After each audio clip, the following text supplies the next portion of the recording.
Jesus was asked by his disciples, "Teach us to pray." And Jesus started praying. That was his answer. The modern father of spiritual discipline, Richard Foster, he counsels, by praying, we learn how to pray. Thomas Merton wrote, if you want a life of prayer, the way to get it is by praying.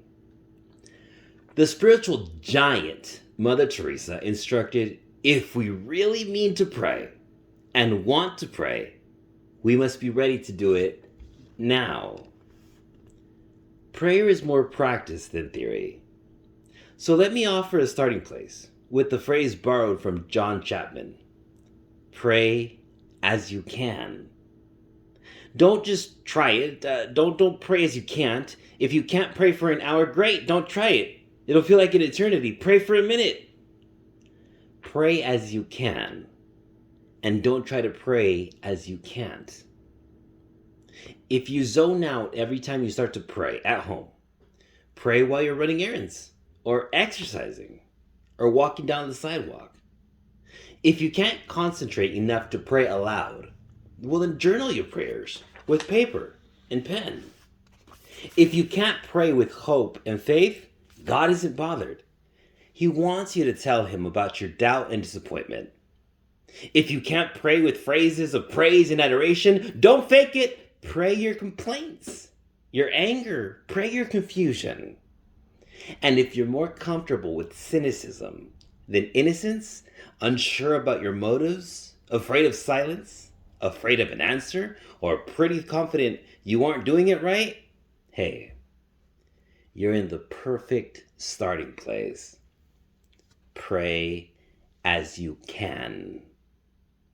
And somewhere along the way, you will make the most important discovery of your life: the love the Father has for you.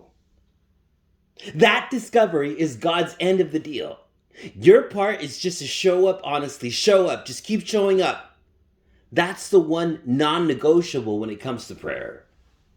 And that invitation is for everybody. If you've never uttered a word of prayer, you should know that one humble request was enough for a career thief crucified next to Jesus to discover the Father's love. Because Jesus replied, today, in paradise, you will be with me. If prayer is a source of a deep wound or disappointment for you, remember that when trust is broken in a relationship, it doesn't get healed by silence and distance. Healing requires the courage of re-engaging. I won't pretend that's easy, but it is the place of healing. If you're years into an active life of mature prayer and beginning to wonder what's left to discover, remember that you'll spend eternity in the presence of God and never reach the end of him. You'll never lose a sense of wonder at his goodness. You'll never grow bored in his presence. And you'll never have him all figured out. There is discovery ad infinity in this divine relationship. So pray as you can. That's an invitation for everybody. The rookies, the jaded, the faithful, and everything in between. You know, one visit back to the middle school wasn't enough for me. I had to go back. On New Year's Eve, I went out to dinner with my wife. And after dessert, I went for it. I said, you know where a romantic place would be to ring in the new year? I drove as fast as I could across a couple towns back to the old middle school because I wanted to be circling it in prayer when the clock turned. I went back not because I thought if I did, God would do that what I wanted him to. I didn't go back because there's some kind of mystical power in lining up God up with numbers on our calendar. I went back because that's where I wanted to be. I wanted to be with the Father. And that night, Again, finding my car to be the only one in the parking lot. Again, walking my personal holy ground in prayer. I didn't become any more his son. God didn't love me more that night than he has any other night.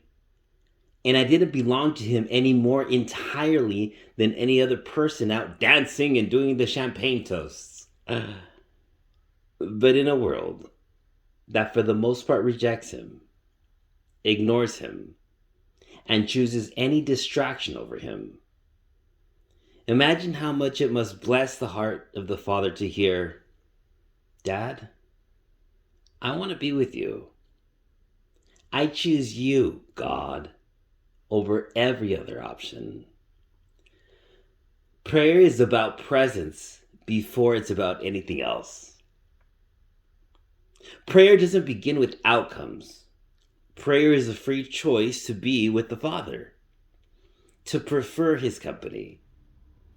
In our desire for certain outcomes or our confusion over not getting certain outcomes, we are tempted to begin there. But we cannot brush past simply being with the Father and arrive at anything close to sort of prayer Jesus won back for us. Prayer starts with presence. So there I am, walking around this school, the familiar prayer circle that's defined my life. As Kirsten, mother to 2 little ones, at the time patiently works a breast pump in the idling car. When God started in me as a 13-year-old, never stop. Everything else in my life has changed, but this is constant. I spend the waking hours of the morning preferring the Father's presence. At 13, it was 6:30 a.m. at the school before the teachers even bothered showing up. But at 31, it was the rooftop of my Brooklyn apartment building. Having acrobatically scaled the fire escape with a cup of coffee in hand to access, now at 34, it's walking a pathway through Laurelhurst Park in the heart of Portland in the dark of the early morning with a quickly cooling mug of coffee in my right hand. Why? Why? Because in spite of everything, I still prefer God's presence to anything else. It's not the gritting your teeth, "Come on, God, you owe me this" kind of prayer. It's being present to the one who chose me first, to the one who chooses me again today. It's the joy of my life. And that New Year's night, in particular, as the clock was turning, and so was the calendar, and I was walking a path of prayer that symbolized so much for me, I could only get one prayer out through tears of passion and a quivering voice. One prayer, as I walked around, I just said, "Do it again, Lord. What I saw you do here in the ordinary place among ordinary people, do it again. Do it again. This time in Brooklyn. Do it again. Do it again. This time in Washington. Do it again. Do it again. This time here. Now. You haven't changed. So I'll keep asking. Do it again, Lord." Chapter 2. Be still and know. Be still and know that I am God. I will be exalted among the nations. I will be exalted in the earth. Psalm chapter 46, verse 10. So we get to step 2, CJ announced, which turns out to be all about believing in and depending on a power greater than yourself. CJ owed his few months of sobriety mostly to an AA group he had joined. He was recounting to me a recent conversation with Owen. That's his sponsor from AA. If you're not familiar with the big book of Alcoholics Anonymous, it has a lot of God language in it. Most 12-step groups for the sake of inclusivity, have adopted the language of higher power. So instead of God, they'll say higher power. Hey man, here's the deal, CJ explained to Owen. I want to get sober. I'm committed to the program, but I'm out on God. Don't misunderstand me. I'm in for everything else, but please don't try to talk me into some cosmic therapist to help me say no thanks to a gin and tonic. That's a fair summary of how plenty of people feel about prayer. There's been an Eastern spiritual renaissance in the modern West of late, particularly in urban areas among the educated class of emerging generations.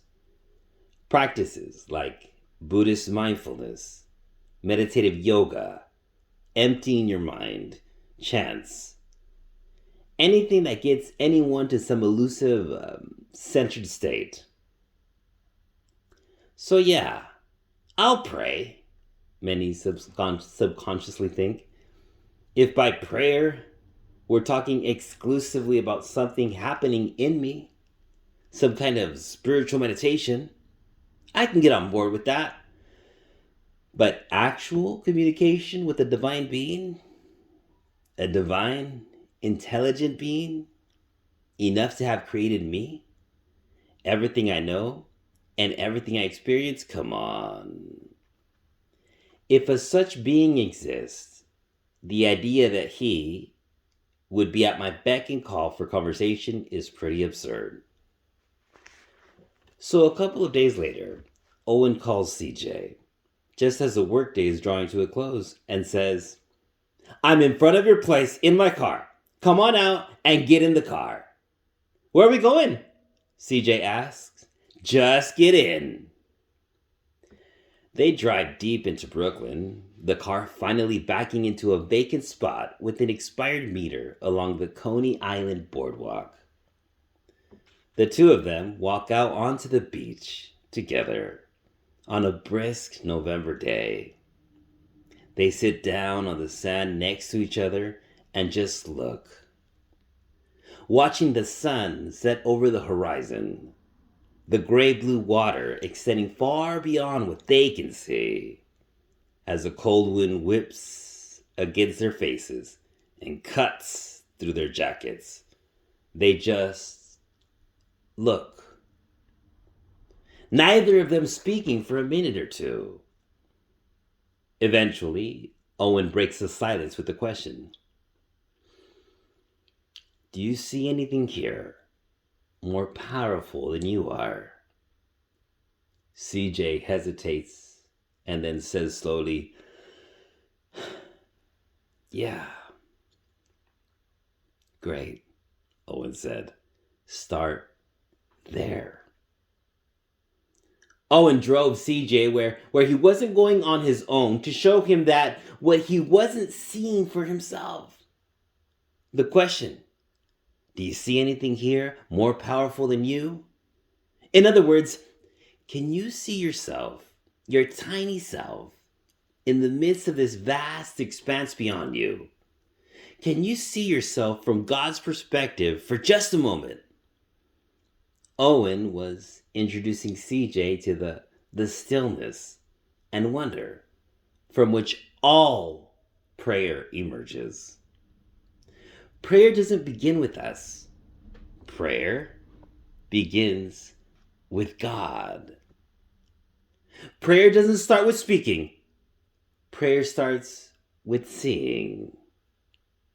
As Philip writes, prayer is the act of seeing reality from God's point of view. Before we open our lips and say a single word to God, we have to discover the proper posture.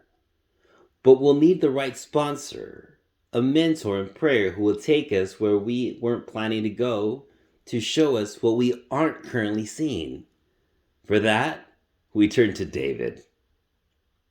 David has more prayers recorded in the Bible than anyone else, by a long shot. Psalm chapter 46 is attributed to the sons of Korah, a shorthand title for the crew of David. gathered for night and prayer in the tabernacle. From that community come these famous words: "Be still and know that I am God." Prayer starts there. We begin with just these two words of the poetic prayer: be still. That seems simple enough, right? It's actually much more complicated than it sounds. Because the way of life, and I have grown accustomed to, is normal to actually historically abnormal and make stillness nearly impossible.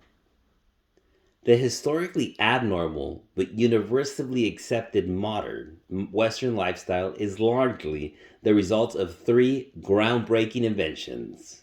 Number one, the clock. Number two, the light bulb. And number three, the iPhone. We'll start with the clock. In 1370, the clock, the first public clock, was set up in Germany. Historians popularly point to that monument as a turning point when the world shifted from natural time to artificial time. You see, before the clock, previously, people awoke with the sun's rising and went to bed with its setting. There was a rhythm to life, with longer days in the summer and shorter days in the winter.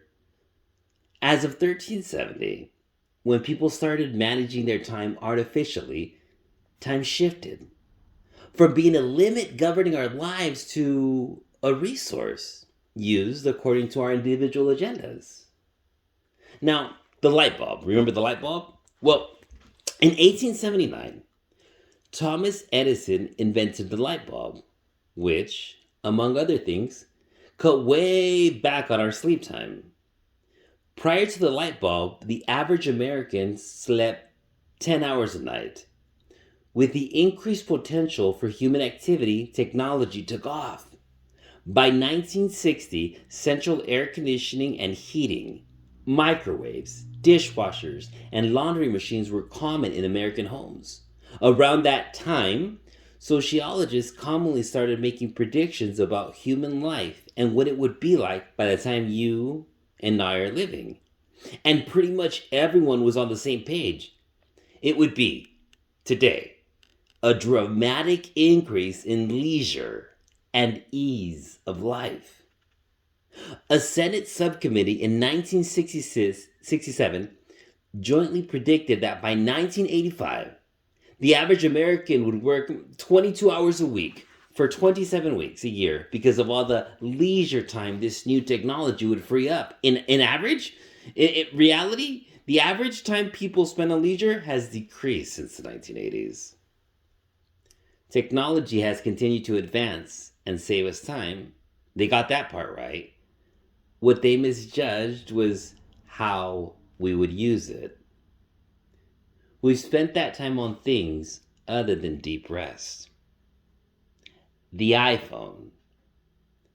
How have we used that time? Well, when Apple released the first iPhone in June 2007, they gave us a tracking device for that very data. A 2016 study found that the average iPhone user touches their phone 2,617 times a day. Staring at their phone screen for 2.5 hours over 76 sessions. A more recent 2019 study discovered that in just 3 years, the figure had more than doubled to over 5 hours a day. Instead of slowing down and harnessing technology to free up leisure time, we now suffer from what mental health professionals call hurry sickness, a behavioral pattern characterized by continual rushing and anxiety. In a society that prizes efficiency and productivity above all else, that uses time like a tool rather than a limit, hurry isn't an occasional necessity. Hurry is the new normal. Be still. It's not as simple as it sounds. The Christian philosopher Dallas Willard was once asked, What do I need to do to be spiritually healthy? After a long pause, he offered his response. You must ruthlessly eliminate hurry from your life. According to Willard, hurry is the great enemy of spiritual life in our day. That's interesting. I find that interesting. Because if I were to ask any number of spiritual teachers, pastors, priests, rabbis, and theologians, what is the great spiritual enemy of our day? I doubt very many of them would instinctively respond with hurry. Michael Zigarelli of Messiah University did a 5-year study of 20,000 Christians in the United States. And he identified busyness as the number one distraction from life with God. He summarizes his own research with the great conclusion: it may be the case that Christians are assimilating to a culture of busyness, hurry, and overload, which leads to God becoming more marginalized in Christian lives, which leads to a deteriorating relationship with God, which leads to Christians becoming even more vulnerable to adopting secular assumptions about how to live, which leads to more conformity to a culture of busyness, hurry, and overload. And then the cycle begins again. Does that sound familiar to you? When I read these words, I felt like Zigarelli had been watching me on a hidden camera. He goes on to conclude that, statistically, the most common professions to get caught in this vicious cycle are doctors, lawyers, and pastors. Not the pastor writing these words, of course. Other, less mature pastors. Carl Jung, the Swiss psychiatrist whose research is the basis of the Myers-Briggs personality test, put it bluntly: hurry is not of the devil. Hurry is the devil. The modern day sage Richard Foster writes, in contemporary society, our adversary majors in three things: noise, hurry, and crowds. If he can keep us engaged in muchness and manyness, he will rest satisfied. A journalist once asked theologian Thomas Merton to diagnose the spiritual disease of our time.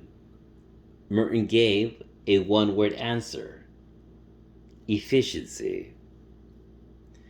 We tend to attribute the complexity and busyness of our lives to a false culprit. We blame it on our environment, the pace of activity in our cities, our work overload or office culture, our stage in life, and the current demands on our time are the assumed chief causes of our overwhelmed lives. Quaker missionary Thomas Kelly, writing in 1941, made a different observation. After spending a full year slowing down and simplifying on a 12-month sabbatical in Hawaii, like other Americans, he had carried with him the tropics, the madcap, feverish life he knew on the mainland. Your inner life is not a mirror image of your environment.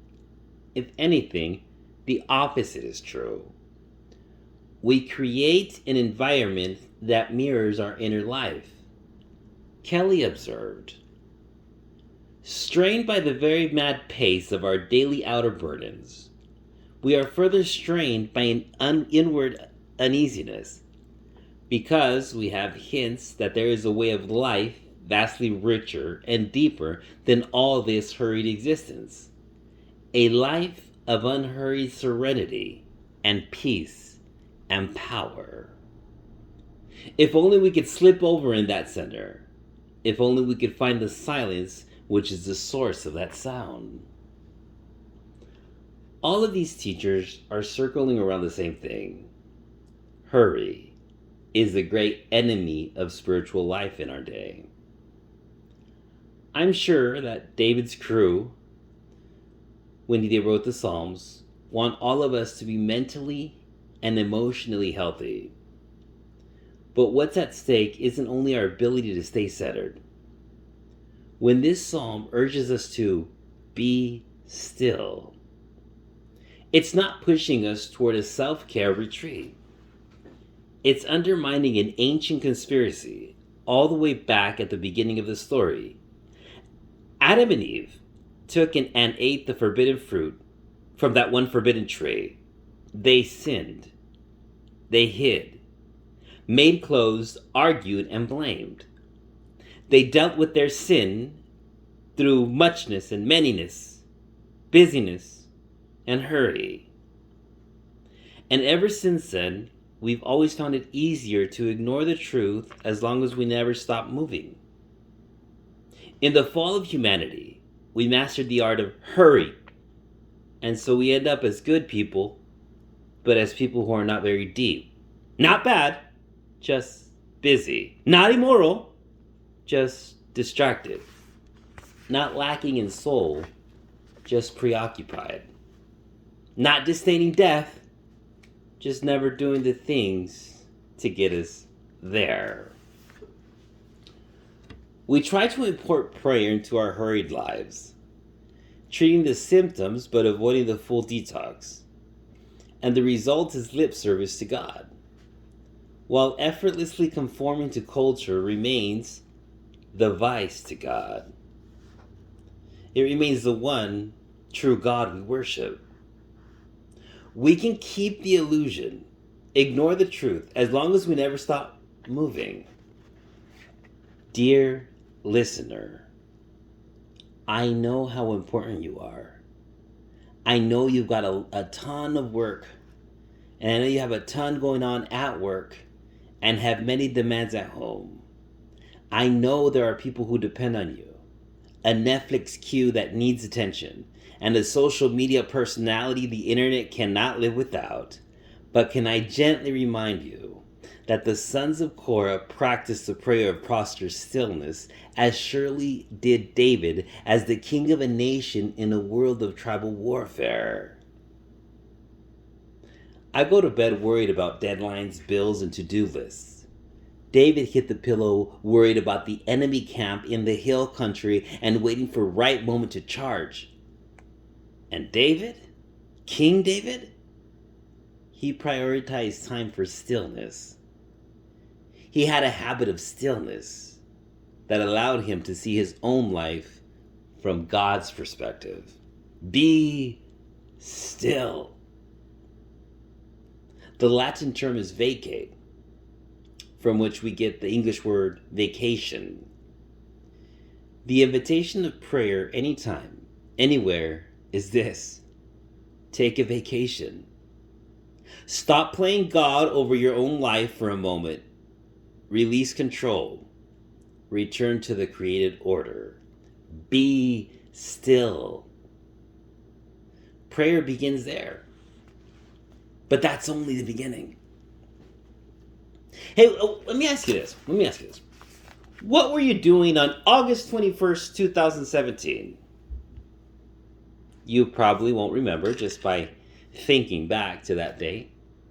So maybe if you hear about an event that took place, it will help your memory. A total solar eclipse visible from our vantage point down here on Earth. An event the US hadn't seen since 1979. It was huge news. People organized viewing parties. Some took the day off from work. Others just went about their Monday routine, ticking items off their agenda, while the rest of us stared at the sky. Personally, I was excited to see it, but also uninterested enough to disregard the "you'll need to purchase these special glasses or you may go blind looking upward" announcement. So when the eclipse actually happened, I was walking down 23rd Street, a particularly busy thoroughfare on Manhattan's west side. 23rd Street runs through the heart of Chelsea. home to New York's upscale art galleries, independent theaters, and most iconic hotel. But it's also a transportation hub, close enough to Times Square to attract tourists and chain stores. Plenty of hyper busy, perpetually angry New Yorkers trying to get from A to B. That's where I was when the moon passed between the sun and earth. Like someone in a crowded room slipping between two people in conversation, briefly blacking out the sunlight in the middle of the day. It was one of those New York moments I'll remember forever. People were stopped all over the sidewalk, passing glasses back and forth. And it turned out, it didn't matter who had prepared and who hadn't. Everyone who wanted to look was getting a look. And everyone who looked was talking to one another like little kids. Sophisticated New Yorkers, momentarily returning to their inner child at a science museum on a 4th grade field trip. That was most of us. But it wasn't everyone. There was another group of people equally united in defiant annoyance at everyone clogging up the sidewalk to stare at the sun.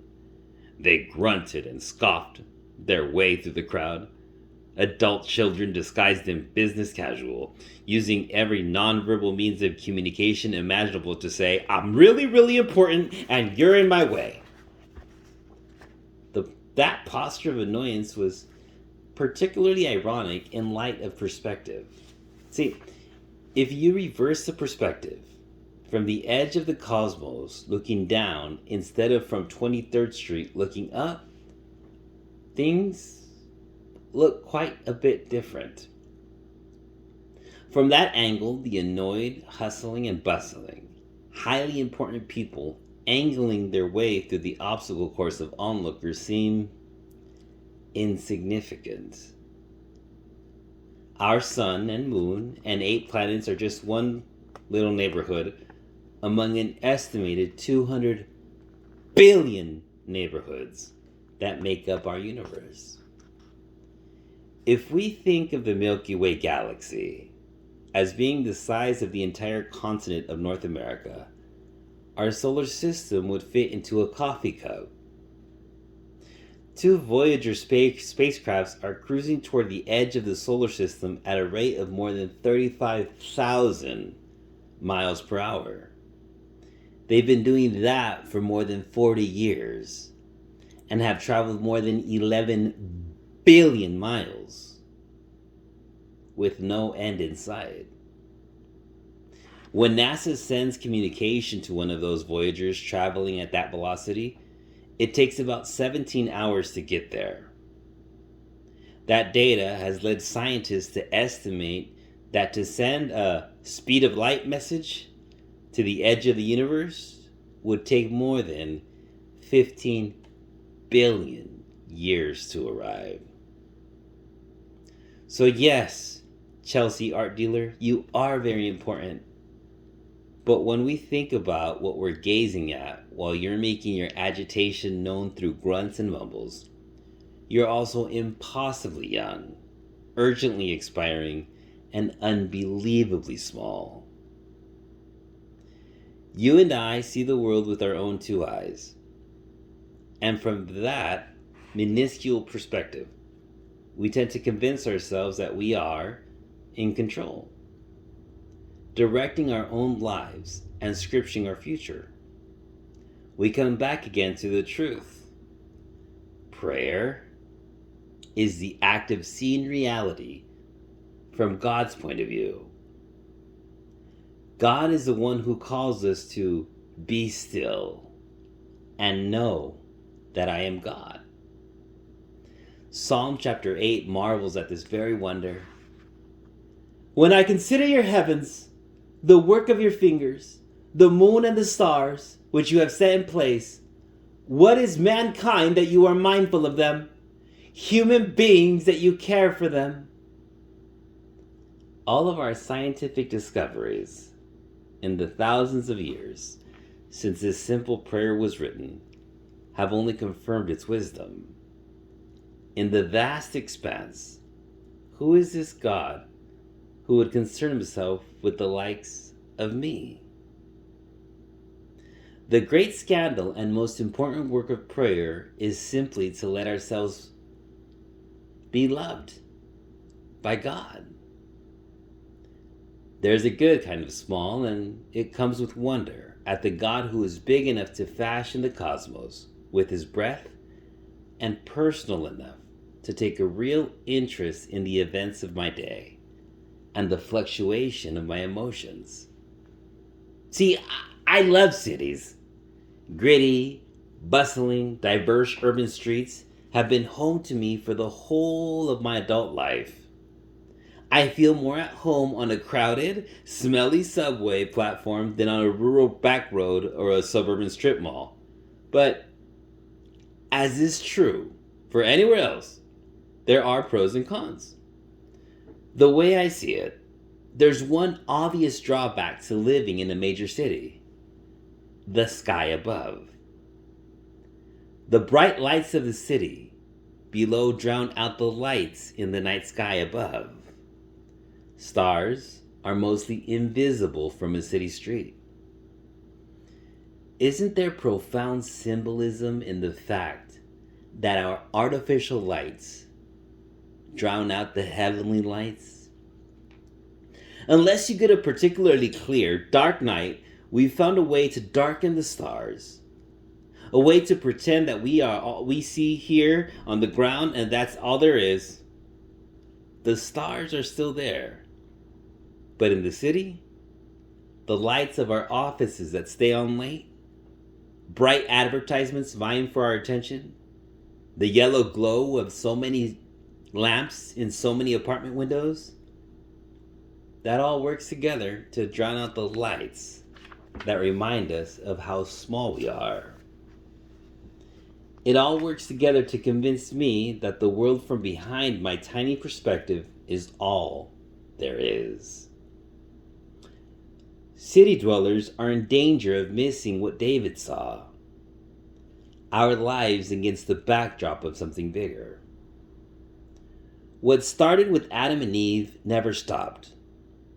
The same ancient conspiracy repeats itself in the Tower of Babel, in King Saul, in the Pharisees, in the CEO of your company, and in me. We're all prone to drown out our view of God, to keep moving, to go about our lives as though we are the sinner. Stillness is the quiet space where God migrates from the periphery back to the center, and prayer pours forth from the life that has God at the center. In Psalms 146, smack in the middle of a bunch of poetry praising the greatness of God, the psalmist drops this record-scratching lines: "Put not your trust in princes, in a son of man in whom there is no salvation. When his breath departs, he returns to the earth, and that very day his plans perish." At first glance, these words seem woefully out of place, like a line from a eulogy was accidentally added to a praise anthem. But seen from the right perspective, this is prayer. Western culture is increasingly a haven for the young, who look endlessly into a future of adventure and discovery, stretching out in front of them. We celebrate the first half of life: toned bodies, stylized wardrobes, vocational upward mobility, and exciting weekend plans. The elderly are a forgotten breed. I spent 12 years in New York City. I grieved the loss of stars, but I relished the view of the skyline. My favorite view of the Manhattan skyline was always the angle from Greenwood Cemetery in Brooklyn. I was always strangely comforted when I looked across all those tombstones at the city spires behind them. Every one of those stones represents someone who was living fast, making plans, and dodging every obstacle in the way of their preferred future. In other words, someone with a will who did their best to bring that will to bear on the present moment. Now they're a memory. And the city is filled with new people, living even faster and making more plans.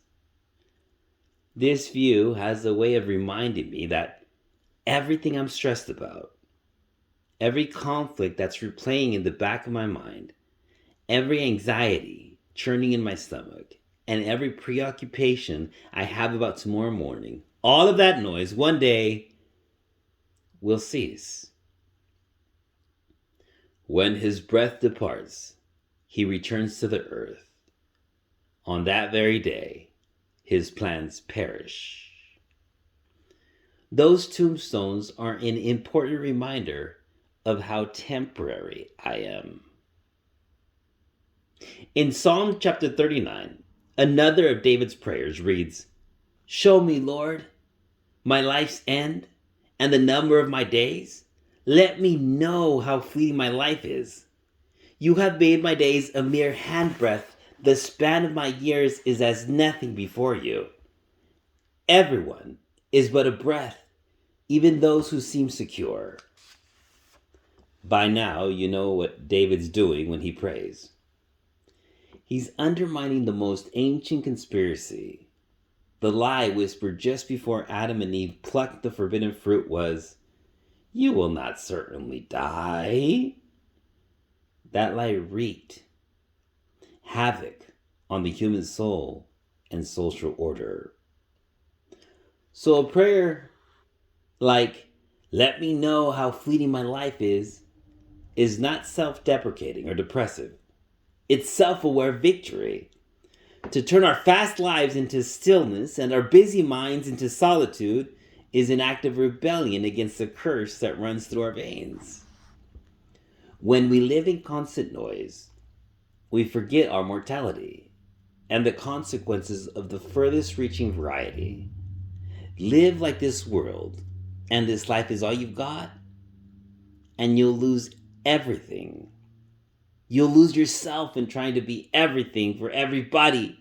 Pretending you are eternal is a miserable, dehumanizing lie, the original lie. We never tire of believing it and never fail to lose ourselves in it. On the contrary, when by stillness we remember mortality, we recover who we are. Solitude is the furnace of transformation.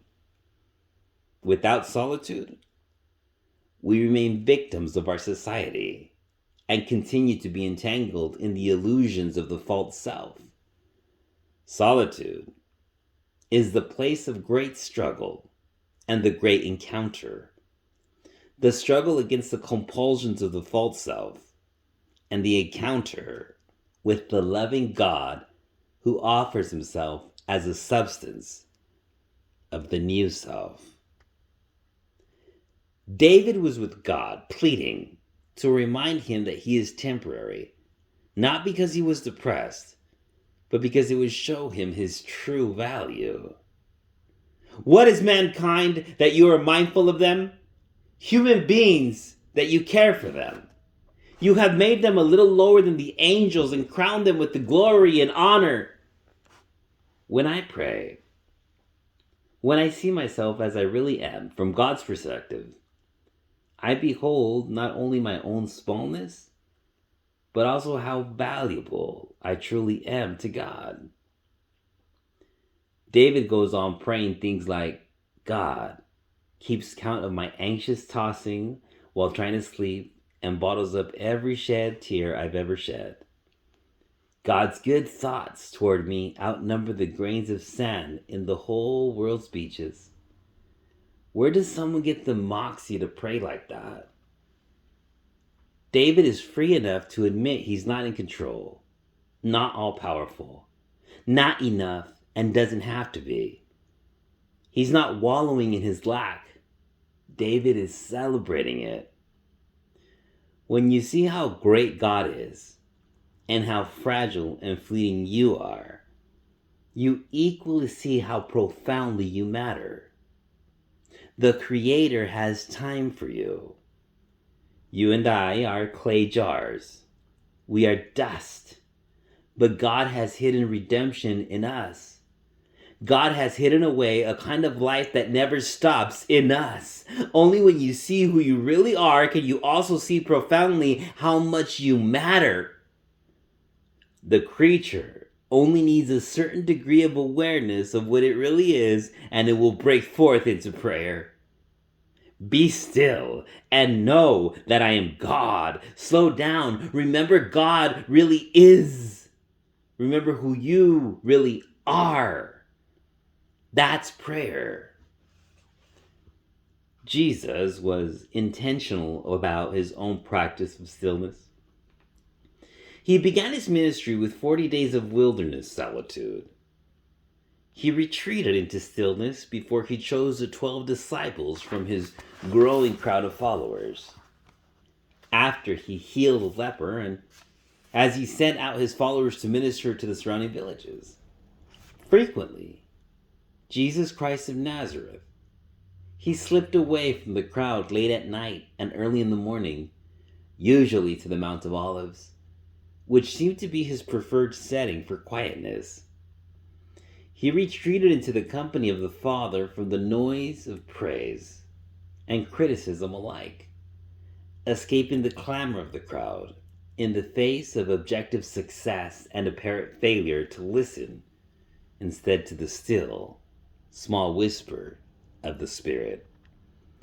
Jesus was intentional, and yet he was equally interruptible. Sure, he slipped away from the crowds, but he also allowed himself to be interrupted mid-mission to heal Bartimaeus on the outskirts of Jericho, a hemorrhaging woman in a crowd, and even to appreciate the faith of a Syrophoenician woman. Jesus was intentional and interruptible. There's a word for that posture: unhurried. Hurry is the great enemy of the spiritual life. Why? Because hurry kills love. Hurry hides behind anger, agitation, and self-centeredness, blinding our eyes to the truth that we are God's beloved and she is sister, he is brother. Throughout church history, certain sects have devoted their entire lives to stillness. The Russian church gave a name to this solitary way. These radical contemplatives withdrew to the desert to live in isolation and perpetual solitude. They called themselves pestinki, a term meaning being with everybody, which seems like an odd title for a solitary life. They embrace lives of intentional stillness as a discipline, but equally lives lives of interruptibility, refusing to ever latch their door, remaining constantly available, and making the need of their neighbor the highest priority, intentional and interruptible, unhurried. Stillness before God transforms us into unhurried love. It is in the stillness of silent prayer that God turns over the soil of our hearts, revealing our desire to us and the source of their fullest satisfaction. When we stop moving, we stop talking and arrive present and quiet before God. He takes all of our disordered desires, distorted attachments, and codependencies and transforms them into love. When we use others to meet our needs, we can't love them. Codependent people don't truly love each other. They're using each other. Each needs the other full to feel okay. When we need the world, need something from the world, need something from the fearfully and wonderfully made people who populate the world to make us feel whole ourselves, we can't love. God has to break our attachments to the world so we can truly love the world. God has to break our attachments to the people in it who feed our egos so we can truly see others, know others, welcome others, and love others. The place where this work happens is silent prayer. In this way, stillness is profoundly missional. Stillness starts in isolation and ends in being with everybody. Almost everyone who recites Psalm 46 stops with, "Be still and know that I am God." But that's not where the sons of Korah stopped. Be still. Let go of your anxiety. Lay down your burden. Take a rest for your soul. And then I will be exalted among the nations. I will be exalted in the earth. That's the destination of this prayer. The promise we become aware of in his holy stillness. Exalted in the earth means God's presence becomes reality, plainly visible. It means love breaks out everywhere there is hate. Kindness floods competition and sweeps it away. Peace swallows up fear. Joy washes over jealousy. Self-control calms rage. Here's a way God promises to get all that done. Be still and know that I am God. Be still. Remember who God is. Remember who you are. Then do your best to live without getting that order mixed up. That'll be enough. That's where you start changing. And as a result, the world around you starts changing too. So, picture yourself on a beach. It's a brisk November day. The cold wind cuts through your clothes. Waves crash as water pulls in and out with the tide. The sun hangs low in the late afternoon, and the water stretches hundreds of miles beyond what looks like the edge. Do you see anything more powerful than you? Great. Start there.